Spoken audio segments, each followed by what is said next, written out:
Hey Leo, welcome to your April 2022 Love and Romance reading. This is going to be for Leo, Sun, Moon, Rising, and Venus. If you're new to the channel, every week I do weekly forecasts where I talk about everything other than love. I also do a card of the day, a daily message. Once a month I do a love reading, and that's what this is here. This is going to be Love and Romance for April 2022 for Leo, Sun, Moon, and Rising, and Venus. One more shuffle. Let's get right on into it, my darlings, and see what messages are coming up for you guys. First card that's coming up here for Leo is the Seven of Swords. So, Leo, you need to be cautious. And I will say this. In the weekly forecasts for March 28th through April 3rd, you guys had a really interesting message coming up about how a lot of you right now are being put in somebody's life for a reason, or someone is crossing your path because like God and universe is working through you to deliver a message or to help this person learn or grow in a certain way. And so this could be happening in your love life as well. And the fact that the Seven of Swords is here gives us a sense or the feeling, Leo, that some of you have somebody in your life who is showing themselves to be much better than they actually are. There's things that they might be keeping from you. There's information they might be withholding from you. They may not be as together as they seem. And so if something in your gut is telling you, I don't know, something seems off here, something is off about this person, something is off about this situation, pay attention to that, because your intuition knows what your eyes haven't seen yet. Your intuition knows what's going on outside of your range of sight. So, Leo, be cautious and be careful. Sometimes people cross our paths and we feel very drawn to them and we feel very connected to them. And it's because we have some kind of spiritual assignment together, or there's some way in which we're supposed to try to help them from shipwrecking their life. But that does not mean that that pull or attraction is meant to be a romantic relationship. This is going to especially be true if you are a light worker. If you are a Leo who is a light worker, or if you are a Leo who's been praying to be of service. I'm hearing the prayer of St. Francis in my mind. I don't know if any of you have been reciting that prayer lately or feeling called to that prayer lately. And so you may very well be a being of light right now who's being put to work to help others. But not everyone that you feel this pull towards is meant to be a romantic relationship. I'm sorry, my doggy here. All right, my apologies, dears. You guys kind of had a heavy energy coming in here, and Spirit's definitely coming in for Leo and encouraging you to be cautious. Okay, if you are a light worker, if you know you have that earth angel energy, that earth energy vibe, that high priestess vibe, that intuitive sage energy, that healer energy, you will attract a lot of people into your life who aren't ready to do their healing, and they want to kind of latch on to you. They want to kind of like feed off of you. And so I feel like, Leo, a lot of you are learning, those of you who are on the spiritual path, you're learning to tell the difference between romantic attraction or like positive, healthy soulmate attraction versus something here that is more so someone who's feeding off of your energy, or someone that you have a familiarity with because you were meant to cross paths to help this person, but not to be involved romantically. A lot of Leos, you're beginning to tell the difference, or you're beginning to learn the difference and the different types of attraction when it comes to energy and soul energy, and feeling a sense of like familiarity, like I feel like I know this person, right? That doesn't always mean that we're meant to be with this person romantically. So some of you, just be cautious and just be aware that there could be somebody presenting themselves far more put together than they actually are. The next card that's coming up here for Leo is the Ten of Wands. And so a lot of you maybe have felt that for a long time you have been a blessing in the lives of the people that you encounter, or in the people that you have been involved with. For some reason, the Ten of Wands is giving me a feeling or a sense that some of you are frustrated because you feel like you've been going through this cycle where you get with someone, you have a relationship with them, you heal them, you help them to get better, then you all break up, you're not together anymore, and then you're like, oh, well, that's just lovely, that's just great, I just made them better for the next person. Like, what about for me? Like, who is there for me? And again, this is the burden that you've been taking on. A lot of you are learning, hey, I'm a healer. I'm here to help people. And you're learning to tell the difference between when you're meant to help someone and when you're meant to get romantically involved with someone. And so you're putting that burden down with this Ten of Wands. You're like, I'm not going to do that anymore, right? I'm going to know the difference. I'm going to have the right boundaries, and I'm going to learn how I'm putting people in which category they belong, so that I'm not wasting my romantic energies or wasting my time in a relationship that's not aligned with where I'm headed, right? I'm keeping the romantic spot open for the person who's headed where I'm headed, for the person who's on my level. And I can have these other interactions in other kinds of ways. I can do my healing in other kinds of ways. So again, taking this burden off your shoulders and having healthy boundaries. This is a deep message. This isn't going to be for a lot of you Leos. So if you know that you're not on a spiritual path, and you know that you're not in the energy where like you're wanting to be a vessel of service, or it's just something that like you're not doing, you may want to go ahead and check out your moon sign or your rising sign or your Venus sign if this is none of those. But I do feel that a lot of you Leos, a lot of you are spiritual workers, are light workers, are healers. And that has wreaked havoc in your love life. But you're starting to wake up to it, and you're starting to see it. And you're like, wait a minute, there's nothing wrong with me. It's not because I don't love myself. It's not because I don't have a good self-esteem. It's not because I don't think I'm worthy or deserving of love. I know that I am. And you're understanding this dynamic of the wounded or the injured that are coming to you. The next card that's coming up here for Leo is the Four of Cups. So as you're beginning to see this, you're becoming more selective. And you may be turning down a relationship.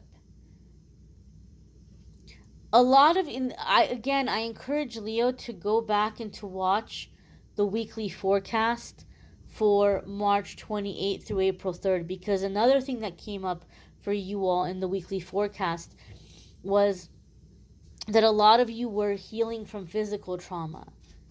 Either you had parental figures or adults in your life who were very really big into maybe spanking to the extreme, or you grew up in a rough neighborhood and the kids were fighting and kids were getting beat up all the time, and maybe you got beat up or you got jumped in school quite often.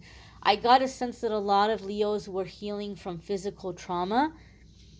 And so sometimes when we have these traumas, we get really drawn to or attracted to other people who have traumas, and we learn to bond through chaos. We learn through bond through pain or sadness or depression, and we feel like we have a super close relationship, but we're both kind of bonding in this traumatized energy. Four of Cups is like you don't want it anymore. You don't want that kind of connection. You don't want that kind of love. You're turning it away. You're like, no, thank you. And a lot of you have heard me talk about Four of Cups in connection with what Rumi referred to as divine discontentment, which is the moment that you realize you're a child of God, you're a child of the universe, and you see all these other people with happy relationships or positive things happening for them, and you're like, that's great for them. I'm not jealous or anything. I'm not envious. I don't wish for anybody to lose what they have, but I'm just as good as the next person. Where's my happiness? Where's my happy relationship? I deserve it. And we start to realize that a lot that we have till now, we may have manifested when we had limited thinking. We manifested in a very limited thinking kind of way. And now you're ascending. Now you're coming out of that limited thinking. And now you're realizing that you are worthy and deserving of so much more, right? So much more, instead of attracting the bare minimum into your life. So this is raising the bar. You're raising the bar now. And you may turn people away in the month of April that before you would have thought, oh my gosh, this is a dream come true. But now you're realizing this is bare minimum. This is easy to find. This isn't something that I'm going to necessarily miss out on if I turn this away. Like, for example, if somebody's trying to manifest a relationship and they're saying, man, I cannot wait to find a partner who doesn't cheat on me and doesn't lie to me and isn't, using me financially. Those are bare minimum things. That is that is the absolutely positively least that someone can do for you in a relationship. That's not something that a person necessarily deserves an award for, right? A parent, I know parenting is a hard job, so don't get mad at me, those of you who are parents. I know parenting is a hard job, but a parent doesn't necessarily deserve an award for keeping their child safe. That is the bare minimum that a parent can do. I know it's hard, don't take it the wrong way, right? But some of you have had parents who would make you feel like you should be so grateful that they fed you and they clothed you and they housed you. Yes, these are things that we're grateful for, but that's the responsibility of a parent. You didn't ask to be born. You didn't tell your parents, hey, give birth to me. And then they're like, oh, okay, fine, I guess, no, I'll take care. You didn't have a say in that in the earthly plane.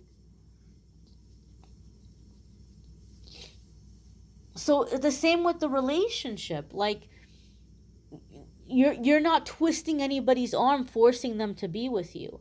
The least that they can do is be faithful. The least that they can do is respect you and not take advantage of you. And so some of you are beginning to realize that what this person has to offer isn't necessarily a showstopper here. And so some of you Leos are becoming more selective about who you're allowing in romantically because you're raising the bar. You're ready for more. The next card that's coming up here for Leo is the Fool. Now, we do have the new moon. I keep wanting to say full moon. I don't know why. It's a new moon. We have the new moon in Aries that's coming up on April 1st. And the new moon is a time of manifesting, of calling in. And the Fool card is a major arcana card. The major arcana cards are always going to come up anytime that we're coming into a time that we're entering a significant new chapter in our life. We're entering a defining moment. So in a love reading, the major arcana cards are going to be people that we have a strong past life connection with.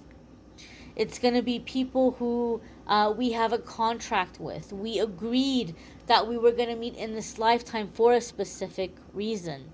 And the Fool card is going to be the energy of going on a journey, taking a leap of faith, discovering yourself, discovering the world, discovering life, learning to allow your intuition to lead you and guide you. You're beginning to hear, that drumming that not everybody else is hearing, and you're following that sound.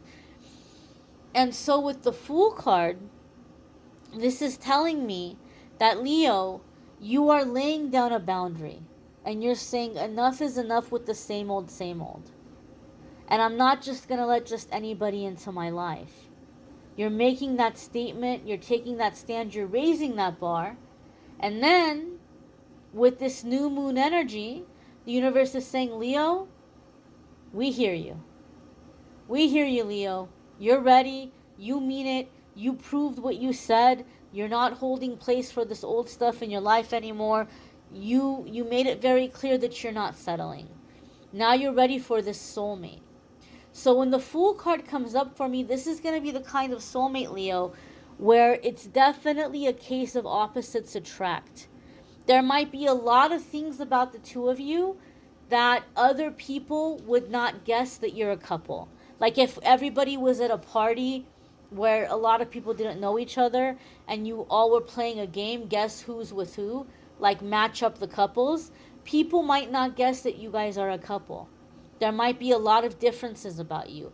You might have differences in style. You might have differences in age. You might have differences in your physical characteristics. Your physical characteristics might be complete and total opposites. One of you might be very large. One of you might be very petite. One of you might be a lot darker. One of you might be a lot lighter. One of you might be a lot older. One of you might be a lot younger. There could be all kinds of opposites here.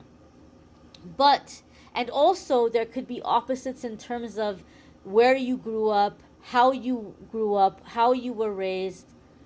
It could be like night and day opposites.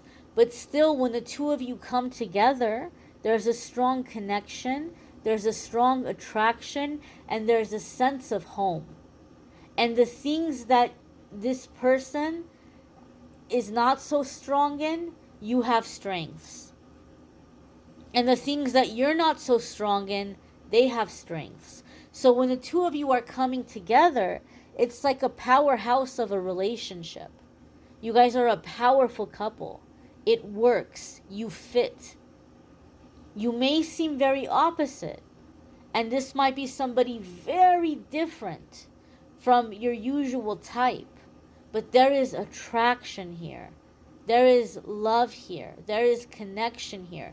There is teamwork here, harmony, flow. That's the energy and the vibe we're getting here with the Fool. The next card that's coming up is the Queen of Pentacles. So for some of you, this could be an earth sign person. But with the Queen of Pentacles, this can also indicate that this is somebody that you are meeting in the scope of your work or in the scope of getting settled down and laying down your roots. There could be a move for some of you, or there could be things that you're doing to improve your home or to work on your home in which you meet this person. But overall, the Queen of Pentacles comes up for me in my readings to say that physical self-care is crucial for you right now. Physical self-care is crucial for you right now.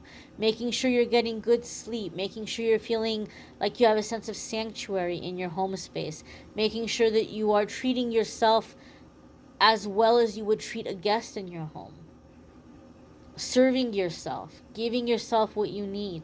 Giving yourself a comfortable and enjoyable environment. This is also a card of home. of domestic energy. So I feel the soulmate that's coming in, you're having a sense of home or creating a sense of home with this person. And you all are bonding in that way. You're bonding through uh, physical comforts, sharing meals together, listening to good music, watching movies, just like hanging out. Like this is somebody that you can hang out with, you can feel comfortable with, you can unwind and relax with. This is the kind of thing that you guys are doing in which you're bonding or becoming closer together. This is someone that you can just enjoy being at home with and making a home life with. And this could be something that a lot of you have been manifesting. If you are in an existing relationship and you've been having trouble or difficulty feeling close with this person, and you know that you're not going to leave them and they're not going to leave you, but it's just kind of a challenging period of time, the Queen of Pentacles can say that there's going to be a lot of conversations, a lot of resolution, coming together, working things out as you create a sense of home in the house, bonding through creating a sense of home, right? Filling that home with laughter and happiness and music and fun and the smell of good meals cooking, and just that sense of hominess, okay, can go a long way in helping with bonding and getting conversations going and letting down your walls and being open with one another. You may want to check out your moon sign, your rising sign, your Venus sign if this is none of those for you. You may need a private reading, which I'm more than happy to do for you. There's a link in the description of the video that will take you to calendly.com/amethystangelite. You can schedule a private reading with me there. Weekly forecasts are linked in the description of the video. And don't forget, guys, every single day I've been doing a card of the day. So if that sounds good to you to start the day off with a little message, be sure to check those out as well. I thank you all for watching, liking, sharing, commenting, subscribing. Have a wonderful week, my dears. Take care.